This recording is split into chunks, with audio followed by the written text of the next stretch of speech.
Hari ni aku nak makan cencaru balado, tak bende dan kacang panjang. Yang mana belum bersahabat, hilangkan potongan tambah tu untuk bersama dengan saya untuk tengok video-video yang akan datang.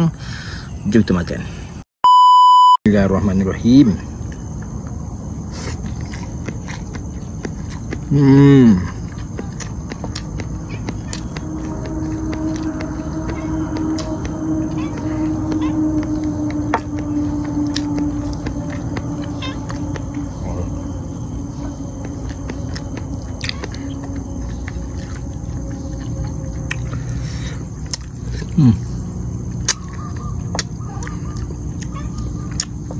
Oh, pedas guys.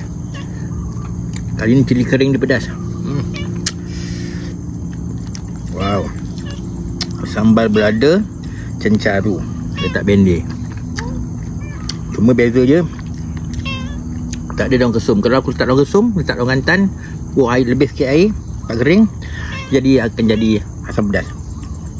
Barang-barang sama je, cuma tak letak belacan. Sebab daun kesum tak ada, aku kadang tadi nak buat asam pedas, tapi barang pun tak ada. Daun kesum tak ada, saya buat balado je.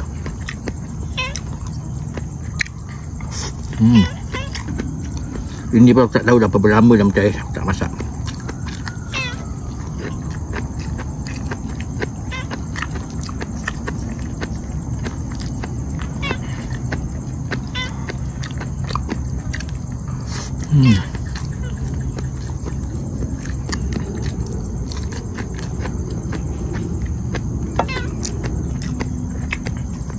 Power kan.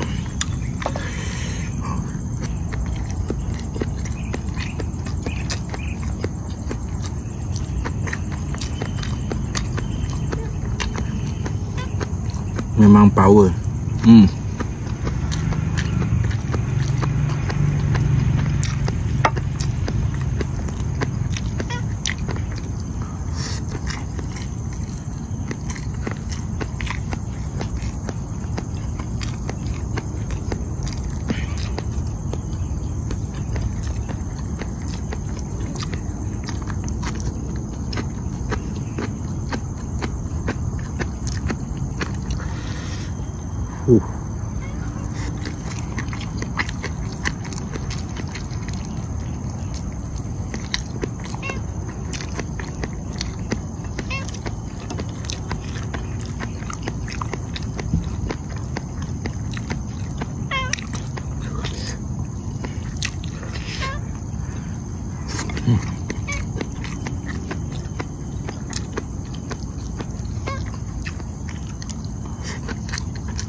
Alhamdulillah selesai makan.